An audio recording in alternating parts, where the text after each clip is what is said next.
Professora da noite já se encontra aqui com a gente. Ellen, seja bem-vinda. E o tema hoje é a ação da semente. Que o Mestre Jesus ilumine suas palavras. Obrigada. Boa noite a todos. Acho que me escutam direitinho. Eu queria dar boa noite a quem está presente aqui, para quem está na internet, para quem está desencarnado. Eu quero começar dizendo a vocês que essa noite vocês vão ter uma grande oportunidade de exercer a caridade. Porque eu não sou palestrante, né? É a minha primeira experiência aqui. E aí, o que é que eu estou fazendo aqui? Culpa de Beto, né? Beto, ele tem um modus operandi, e aí eu vou deixar todo mundo ciente, que ele tem uma estratégia que é incrível. Ele chega no seu ouvido e fala: tenho que te perguntar uma coisa. Jesus mandou perguntar se você pode fazer uma palestra. E aí eu pensei já no programa do Silvio Santos, aparecendo a pergunta e 3 alternativas. Alternativa A, sim. Alternativa B, sim, com certeza. Alternativa C, agora. Porque as outras alternativas não se aplicam, né? Então é por isso que eu estou aqui contando com a caridade de vocês. E eu não enxergo direito, então a hora eu vou estar desviando aqui o papel porque eu não quero usar o óculos. E aí, hoje eu queria falar do capítulo A Lição da Semente do livro Jesus no Lar. É uma psicografia de Chico e ele conta, né, e todo mundo aqui sabe, os novatos ou os não novatos, que Jesus não tinha casa, né? Ele não se inscrevia no programa Minha Casa Minha Vida, porque ele estava mais preocupado com o programa A Sua Vida, né, dentro da minha casa. Então, ele não tinha uma casa, né? Então, a casa dele era a casa de Pedro, era o espaço onde tivesse disponível para que ele pudesse trazer a palavra, né? E aí, esse capítulo, A Lição da Semente, eu acho que é um capítulo muito bonito e que está muito sincronizado com o evangelho que foi lido aqui. Que eu acho que, assim, ele até fala no livro, no começo, que é a narrativa do primeiro evangelho que se tem notícia, o primeiro evangelho no lar que se tem notícia. É o evangelho com o evangelho em pessoa, né? Então, que coisa incrível que deve ter sido, uma experiência, assim, que a gente vai ficar só na expectativa de futuramente poder experimentar isso. A gente já experimenta um pouco disso no evangelho em casa, que a gente já faz, mas aqui é com o evangelho presente, encarnado, né? Então, assim, começa com a leitura, tá? Em verdade, e assim, eu acho interessante esse capítulo, porque normalmente esse evangelho no lar começa com alguém perguntando alguma coisa para Jesus. Aqui não, aqui ele começa falando. Em verdade, é muito difícil vencer os aflitivos cuidados da vida humana. Para onde olhamos, encontramos a guerra, a incompreensão, a injustiça e o sofrimento. No templo, que é o lar do Senhor, aparece nos ricos o orgulho e a vaidade, e nos pobres o ódio e a revolta. Nem sempre é possível trazer o coração puro e limpo, como seria de desejar, porque há espinheiros, lamaçais e serpentes que nos rodeiam. Entretanto, a ideia do reino de Deus é assim como a semente minúscula do trigo, quase imperceptível, é lançada à terra, suportando o peso do solo e as pedrinhas, mas se germina, a pressão e as impurezas do solo não paralisam o seu crescimento. E aí, a gente sabe quem é o semeador. O semeador é o nosso querido Mestre Jesus, né? Que semeia alegre, semeia feliz. E aí me vem a imagem do sertanejo. Do sertanejo que olha para aquele solo esturricado e tem a esperança, a fé de que aquele solo vai produzir, ele vai germinar, né? Então, é assim que Jesus nos vê, é assim que ele vê o nosso coração. Né? Os desavisados, se eu chegar lá no sertão agora, eu vou achar, ih, rapaz, isso aqui não tem como brotar nada aqui. Mas ele consegue ver muito além, né? Então, ele é aquele semeador feliz que tem a convicção da colheita. que vai vir na hora que cada um puder já gerar esses frutos da colheita, né? Cada um no seu tempo, cada um nessa proporção. Vamos lá. Aí ele continua. Atravessa o chão escuro e, embora retire dele grande parte do seu alimento, o seu impulso de procurar a luz é dominante. Desde então, haja sol, haja chuva, faça dia ou noite, trabalha sem cessar no próprio crescimento e nessa vontade de subir e frutificar para o bem de todos. E aí a gente sabe que esse solo que vai receber essa semente somos nós, né? E nem sempre nós estamos prontos para receber essa semente, né?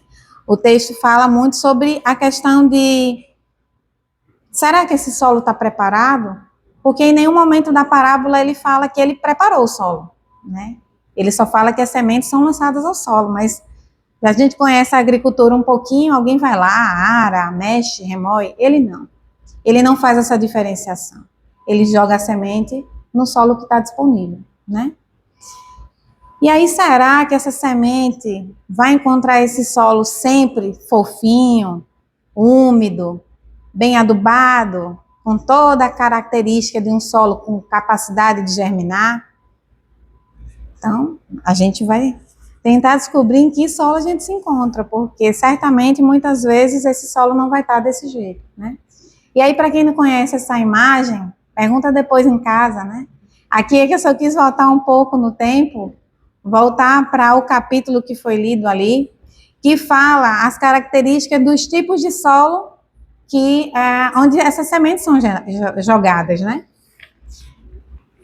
E aí, muitas vezes, como eu falei no começo, essa semente nem chega a penetrar no solo, porque esse solo está endurecido. Ele ainda é impermeável. É o solo do coração de quem ainda não está pronto para crescer. Ainda não está no tempo, ainda não chegou aquela hora. A gente sabe quando essa hora chega, né? São aqueles que escutam o evangelho, ouvem as lições, mas ainda estão naquela fase de namoro. Mas ainda não deixa que a semente penetre no seu solo. Mas nem por isso a espiritualidade deixa de jogar a semente, né? Porque aquela fé que a gente falou, ele acredita muito na gente, né? E aí a semente vai.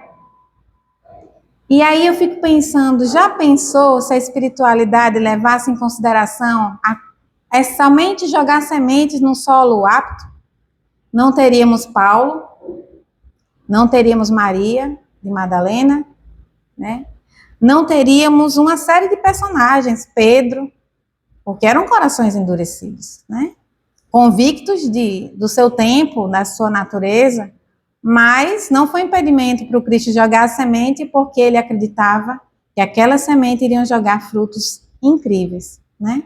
Que ela ia germinar, que ia crescer, frutificar, e as sementes estão até hoje aqui, disponíveis para nós, né? E aí vem o primeiro solo, aquele mais parecido com sertanejo. A literatura que eu usei para fazer essa apresentação, ela cita os solos corações. Então, esse é o primeiro solo coração. É aquele solo que, e eu acho que, na verdade, eu já falei desse. Ó, eu falei, eu não sou palestrante, tá, gente? Então, esse aqui, na verdade, é o solo impermeável, tá? E aí, a gente já sabe, já falei sobre ele. O próximo é o pedregoso. É aquele solo onde, quando eu analisei esses solos aí, eu digo, eu fui muito tempo desse solo, acho que ainda sou, né? Mas a gente vai tentando afofar esse solo na tora, né? Então, assim, esse solo é aquele solo que a semente germina, mas ela não consegue aprofundar as raízes. Não tem espaço para isso, né? Nesse coração, nesse solo, nesse coração ainda cheio de pedrinhas, estão aqueles corações empolgados, né? São os entusiastas da doutrina espírita, do evangélico, do católico, os entusiastas que assistem uma palestra de Beto, uma palestra de Galo, assiste uma palestra de Haroldo Dutra, e aí sai como daqui? Empolgadíssimo. Começo hoje a minha jornada a caminho da luz. Eu vou ser um espírito de luz ainda nessa encarnação. Não duvide. Jesus crê em mim, então creiam. Também estou falando isso. E aí, o que é que acontece? Vem os problemas. Mas eu quero trabalhar na casa, eu quero trabalhar no caminho do Cristo. Vou trabalhar na casa espírita, eu vou fazer sopa. Mas tem aquele colega da sopa que é difícil. E aí, o que é que eu faço? Eu abandono o trabalho. Porque a minha raiz, ela ainda é superficial.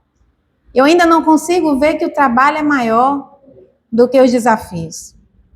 Então, tem os problemas com os colegas, tem os problemas da família, tem os problemas do nosso dia a dia. E aí, eu ainda não tenho essa energia para ser fiel ao propósito. Né? Eu ainda não consigo ser assim. Além disso, são aqueles que ainda não têm, não estão convencidos da necessidade de estudar. E aí é muito místico. Uma das primeiras coisas que perguntaram para mim quando eu comecei a frequentar a casa espírita era, e aí? E as manifestações?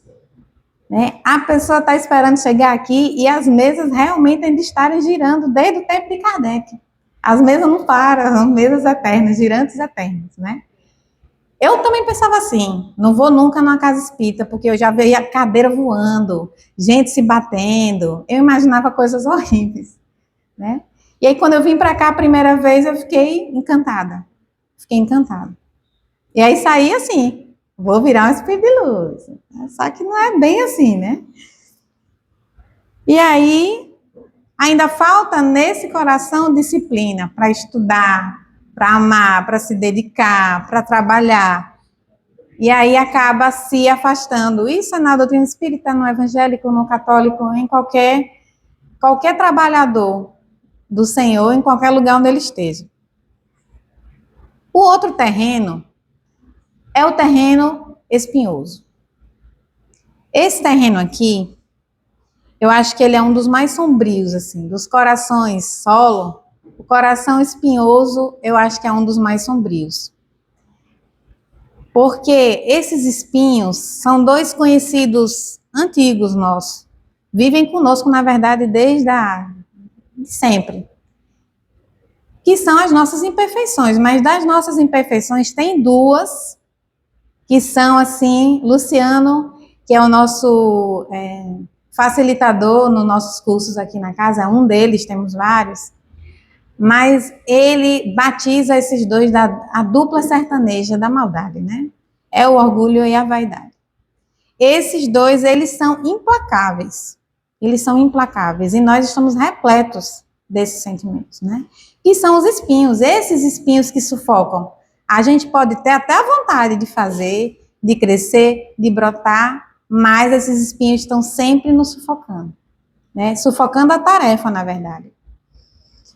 Porque quando a gente entra nessa tarefa, a gente se vê muitas vezes em dilemas materiais.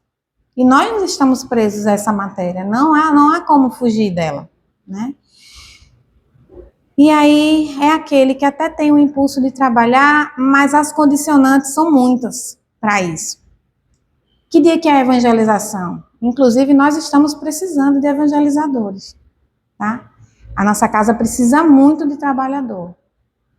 Pós-pandemia, a gente entrou numa entre-safra de trabalhador. E não é necessariamente para ficar numa sala de aula, a gente tem uma cozinha, a gente tem louça para lavar, a gente tem salão para limpar, a gente tem uma série de outros trabalhos aqui que precisam ser feitos, né? E a casa precisa muito de trabalhador. Então, até que eu quero trabalhar, mas é num sábado. Sábado de manhã eu faço feira. Tem que ir lá no Ceasa, tem que ir no sábado, senão não acho que preste. Ah, mas tem à tarde também. Poxa, mas à tarde... Eu sou trabalhador, né? A gente trabalha a semana toda. Aí no sábado a gente quer dar aquela relaxada, né? Sair com os amigos, ficar com a família, assistir uma série no Netflix. E aí tudo é uma desculpa para não fazer o que precisa ser feito, né? E não há crítica sobre isso, nem cabe julgamento, porque cada um, na hora que tiver de ir, vai. É simples assim, né? E aí, vamos para o próximo solo. E quando essa semente encontra esse solo fértil? Esse solo fértil é o coração que já está disponível. Que ele já entendeu que está na hora de crescer, que está na hora de frutificar, que está na hora de retribuir. Ele tem imperfeições? Claro, tem. Encarnado e está na terra, só pode ser imperfeito.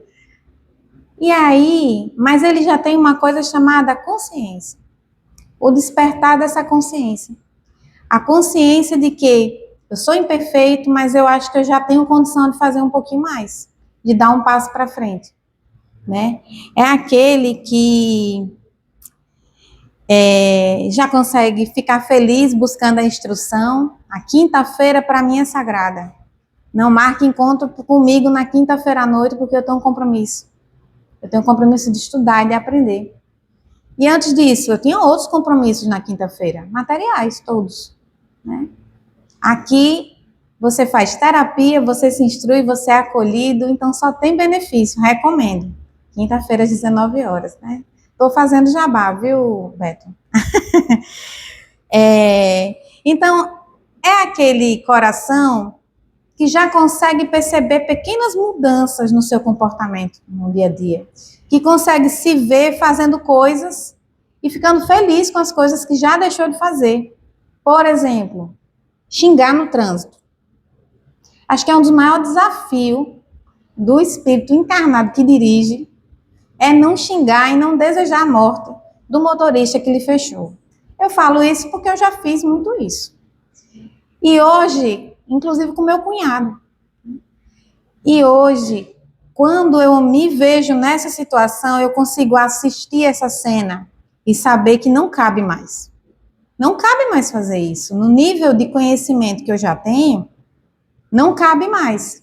A gente consegue fazer algumas substituições. Em vez de xingar ele, dizer, meu irmão, né? A gente só troca a palavra, né? Já ameniza um pouco, né? Fica menos pesado. A gente consegue se antecipar. A gente consegue assistir. E um exercício que eu recomendo e eu fiz, gente, e é uma experiência assustadora. É mais assustador que assistir filme de terror no cinema. É você ler suas redes sociais antes e depois da doutrina espírita. Porque eu fui ler o meu Facebook de 8 anos atrás e eu fiquei com vergonha. Eu fiquei com vergonha de mim mesmo. Estou quase apagando. Eu ainda estou desapegando. Mas eu fiquei constrangida de mim mesmo, das coisas que eu escrevia. De como eu criticava as outras pessoas e metia o dedo na cara e impunha a minha opinião a todo custo. Eu nem preciso dar a minha opinião lá. Né? Você quer dar, mas nem precisa, na verdade, né? Melhor trabalhar para que a sua opinião se torne uma convicção e depois se torne uma realidade, né? Então esse é um exercício doloroso. E aí, Jesus continua. O aprendiz que sentiu a felicidade crescer no seu interior, como acontece com a semente de trigo, também observa que longas raízes o prendem às inibições terrestres. Sabe que a maldade e a suspeita acompanham os seus passos, que a dor é a ameaça constante, ainda assim experimenta acima de tudo o impulso de avançar e não mais consegue parar. Trabalha constantemente na esfera de que se tornou viajante em favor do bem geral.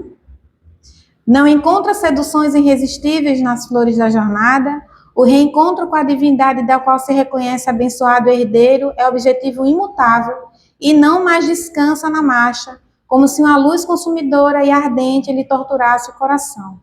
Sem perceber, produz frutos de esperança, bondade, amor e salvação, porque jamais recua para contar os benefícios de que se tornou instrumento fiel. A visão do Pai é a única preocupação trazida em sua alma de filho saudoso. Então aqui, Jesus nos dá uma outra perspectiva.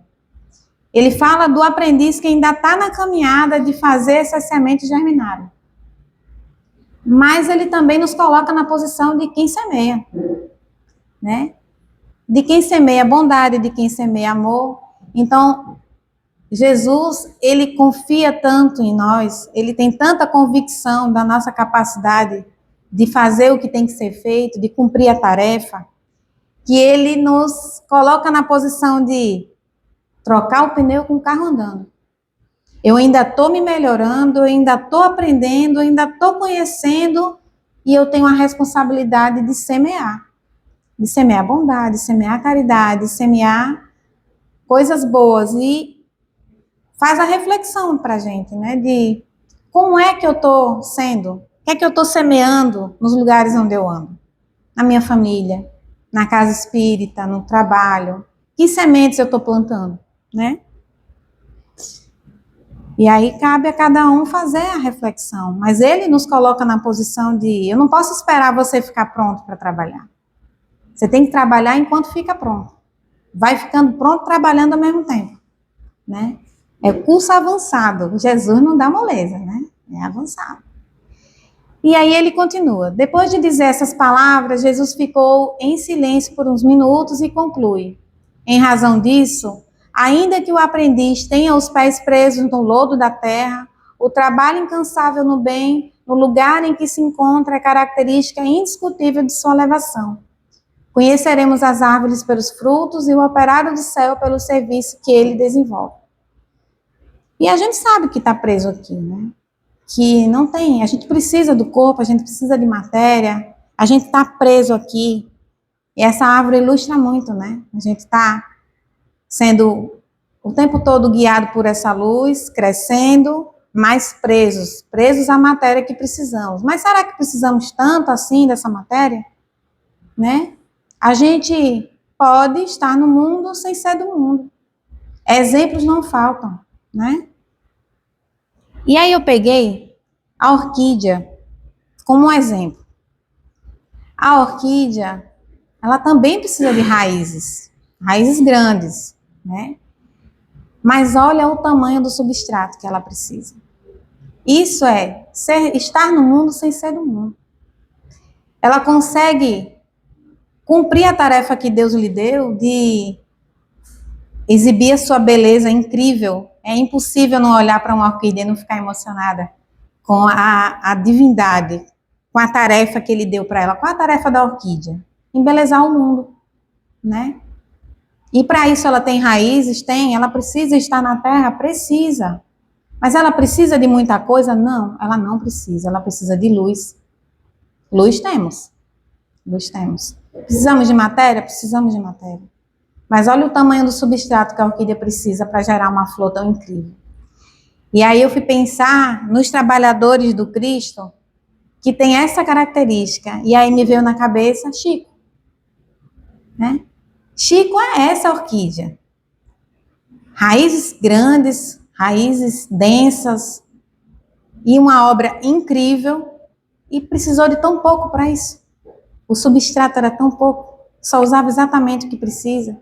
E a gente pode falar de Irmã Dulce, para usar um exemplo sergipano, que eu não sei se ele nasceu aqui em Sergipe, mas eu acho que todo mundo consegue, até porque ele ganhou o prêmio, assim, foi eleito como o sergipano do século, que é Padre Pedro, né? Tem histórias incríveis, eu não sou daqui de Sergipe, mas já ouvi falar muitas histórias de Padre Pedro. De alguém que é capaz de tirar o calçado do pé para dar para alguém, né?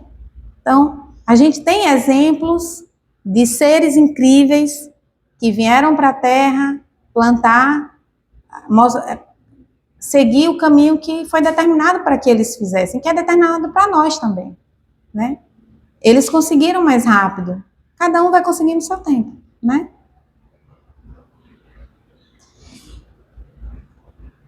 E aí eu espero que a gente possa se inspirar com as orquídeas, para a gente tentar ir se desvencilhando um pouco da matéria, que ela é necessária, mas às vezes a gente dá mais importância para ela do que para outras coisas. Mais importância para convenções, mais importante para a opinião dos outros, né?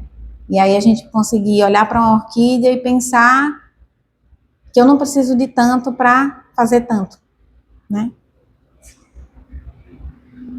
E aí, Pedro, que quem lê esse livro é muito legal. Ele é muito curtinho, é um livro gostoso de ler assim, no Evangelho, ler um capítulo, é muito bom. E sempre tem alguém fazendo uma pergunta para Jesus. E aí Pedro pergunta: Senhor, o que dizer daqueles que conhecem os sagrados princípios da caridade e não os praticam? Jesus, demonstrando satisfação no olhar, explicou. Acho que foi assim: esse aluno, isso vai me dar um gosto, né? Tão grande a pergunta dele, né? Este, Simão, representam sementes que dormem, apesar de projetadas no solo fértil da terra, guardarão consigo preciosos valores do céu, mas ficam inúteis por muito tempo. Estejamos, porém, certos de que os temporais e furacões passarão por elas, mudando sua posição no solo, e elas germinarão vitoriosas um dia.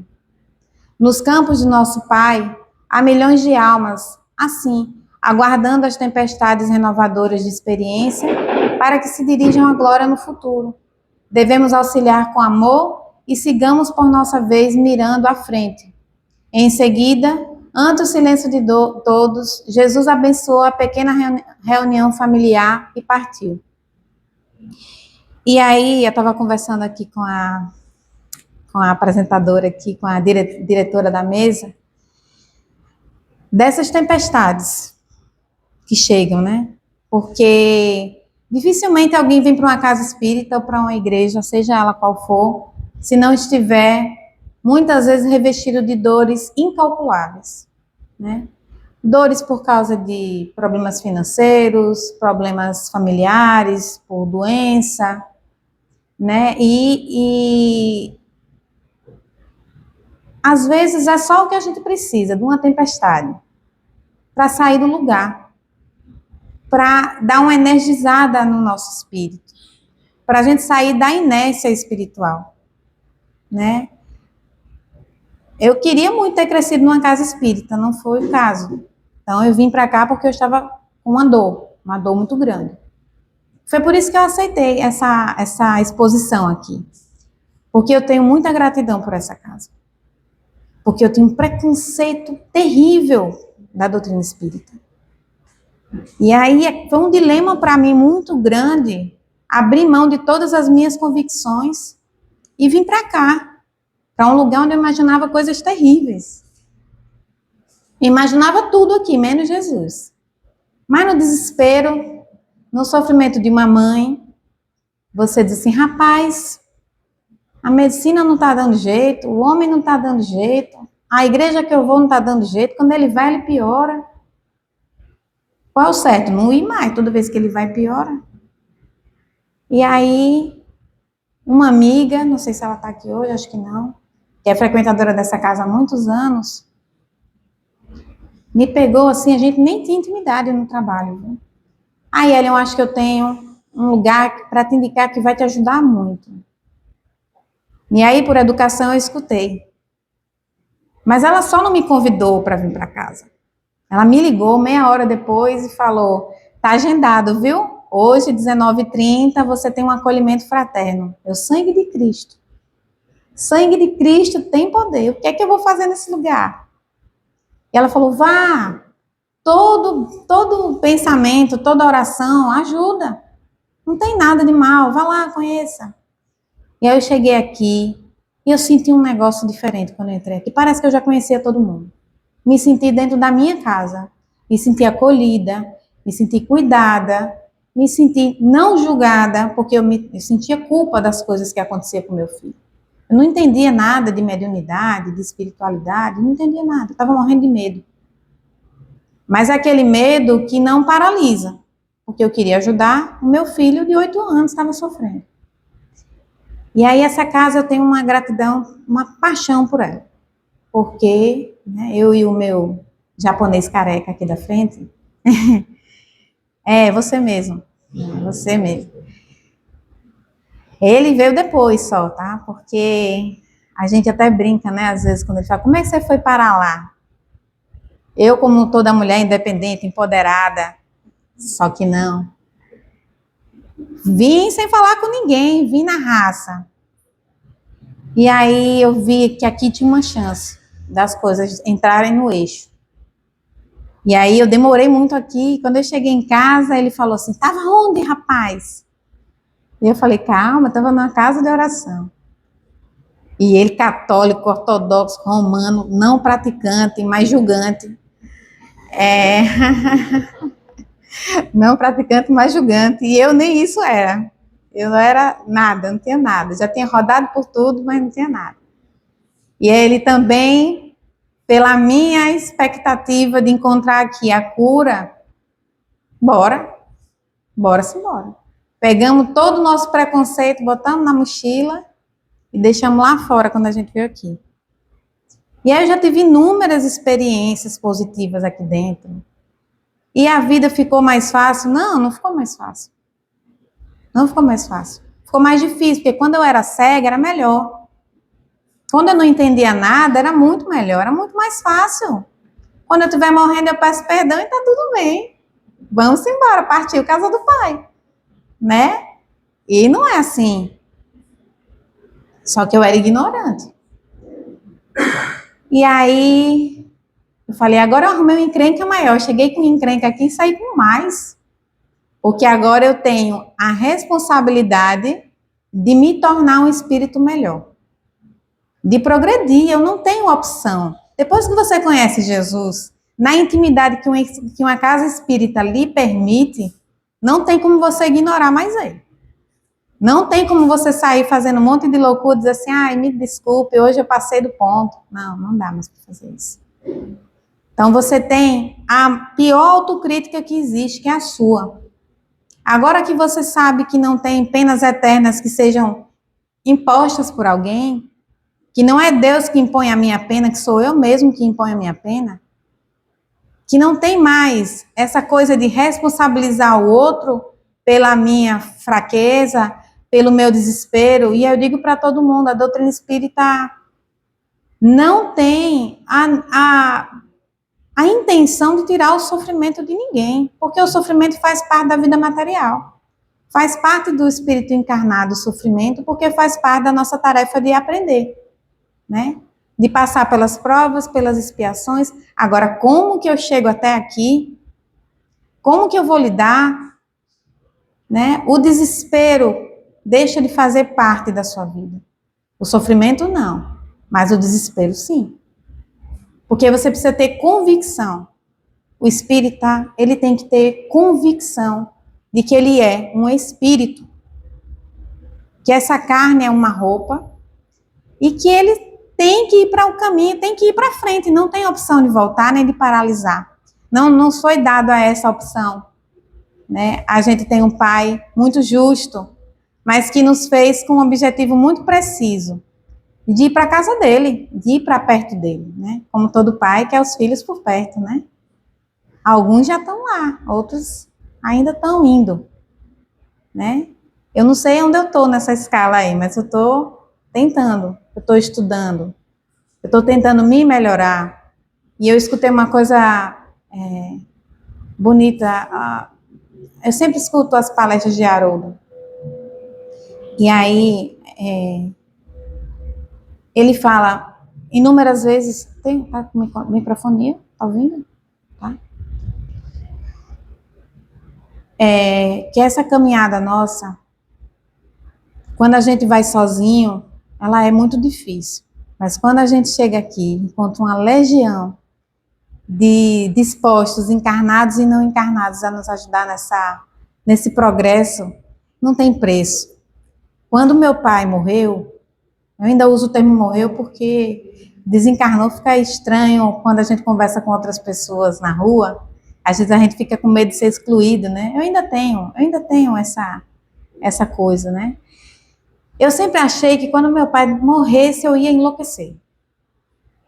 Mas, como Jesus já sabia que eu ia enlouquecer, 15 dias antes eu conheci essa casa. 15 dias apenas foi suficiente para eu ter convicção de que ele está vivo.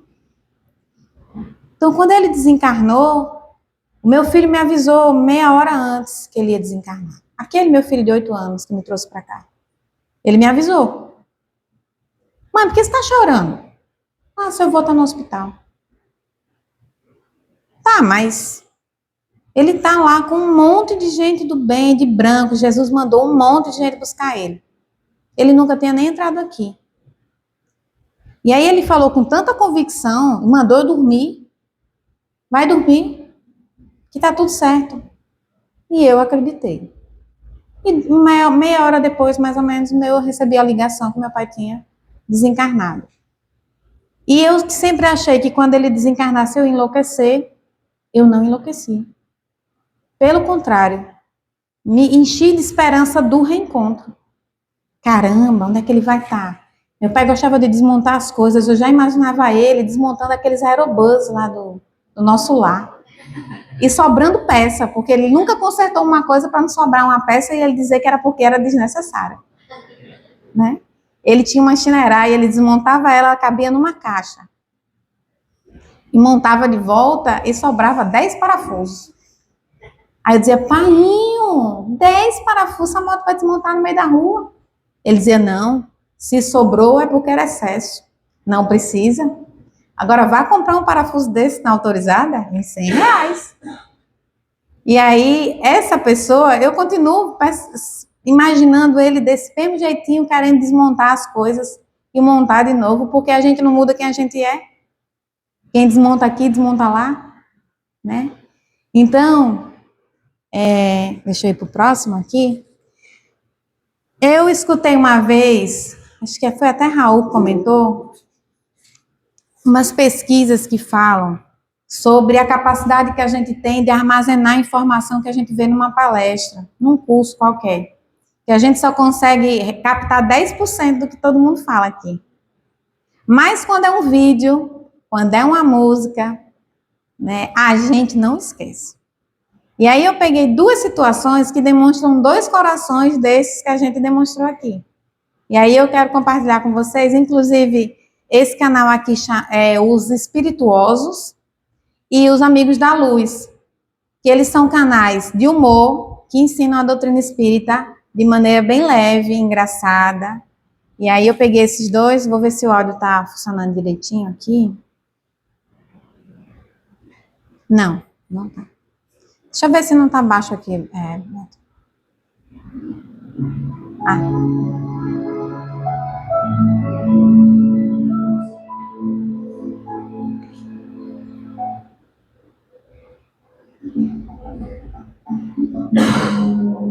Será que a gente vai hoje?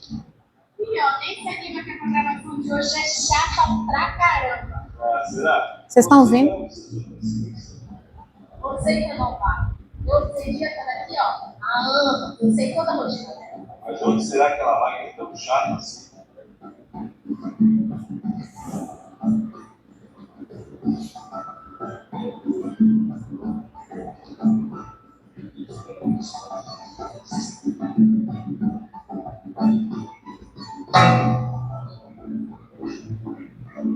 Melhor vago mesmo.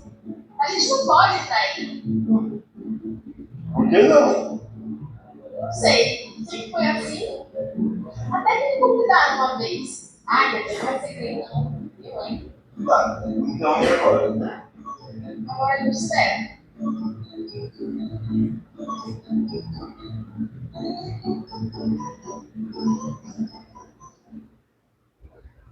Opa, lá vamos nós! Eu recebi o tratamento agora. Pô, mas e aí, não vou conseguir mais especial? Não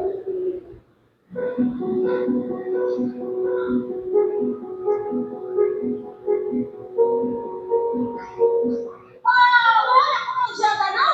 Não tá me vendo? Qual que é o problema, cara? Vai, seu miserável, desgraçado. Me enxerga. Eu tô lá e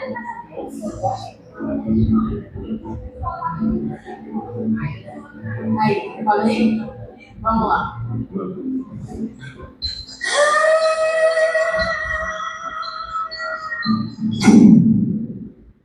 Fala! Fala, Fraude. E aí, Marcelo? Minha secretária não sai daqui. Já tô sem atividade para inventar intensiva para não chegar. Não, pior é o meu. Agora aqui, esse Olá, Miguel.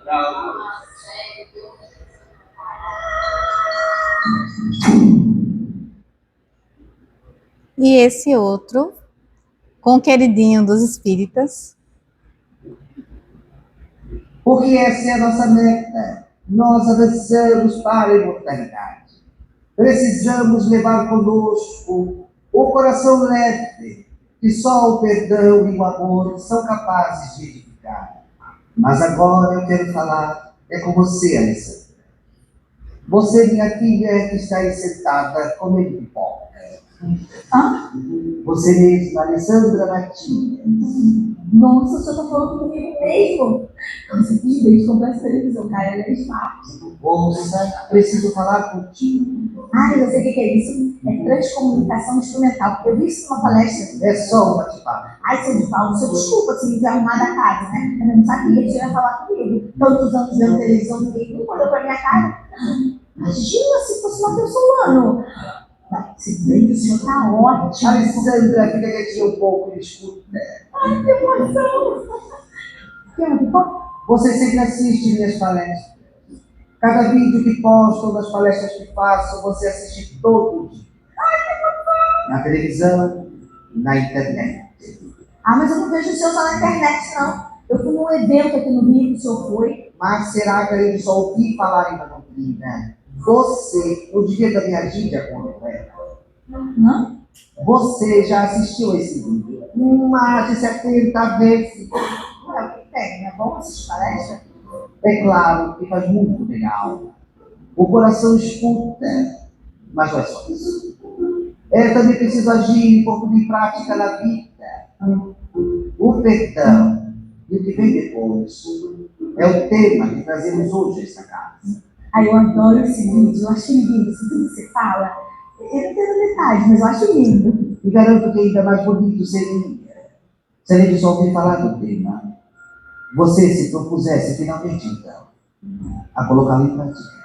Me diga, há quanto tempo está brigada com a sua irmã? Você sabe disso? Tem um tempinho já, pouco tempo.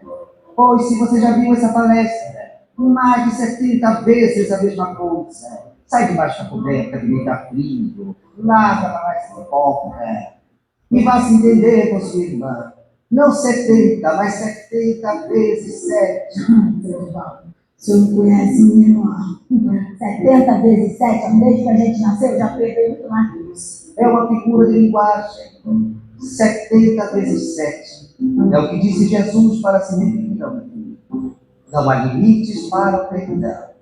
Nem ontem, nem hoje. Então, não perca tempo, Alessandra. Deixe o orgulho de lado e vá procurar sua irmã. É, o senhor tem razão. Não faz sentido. Então, o que você está esperando? Só que tá aqui a pipoca, eu já vou. Ah, não, depois tem a novela. Quando acabar a novela, eu vou. Alessandra!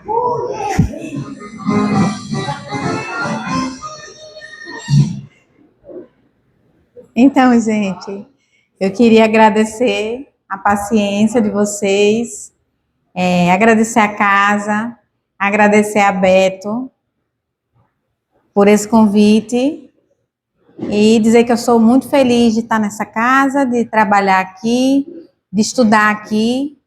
Convido a todos para integrarem o nosso grupo de estudo. A gente tem todas as quintas-feiras às 19h30 e a casa está sempre de portas abertas esperando novos trabalhadores. Tá? Então, a gente precisa muito de vocês aqui e queria aproveitar para agradecer a seu Cândido, porque pode ser que ele assista, né? Que é um grande incentivador e que é um exemplo para a gente, né? De trabalho, de dedicação, e que se hoje a gente continua na casa, se a gente entrou e ficou, foi porque essa casa é repleta de trabalhadores que tem um magnetismo tremendo para a gente continuar sempre nessa casa, nos atraindo, né? E usando uma palavra de Beto, que eu não esqueci, Beto, você fala muito com a gente, ele é professor da gente também. Ele diz assim, qual a importância de você vir para o estudo fielmente todas as quintas, ir para a palestra, porque quando você vê uma fogueira, uma churrasqueira, com aquele fogo em brasa, aquela coisa bem vermelha, tira uma. Põe ela lá sozinha no canto. O que vai acontecer? Vai apagar. Vai virar cinza. Mas se você deixar junto, não apaga. Então, quando a gente se junta, né? E Jesus já disse isso, ele já tinha dado esse spoiler, né? Que quando tem um ou mais juntos, dois ou mais juntos, ele ali está, e está mesmo. Né? Então, muito obrigado, boa noite.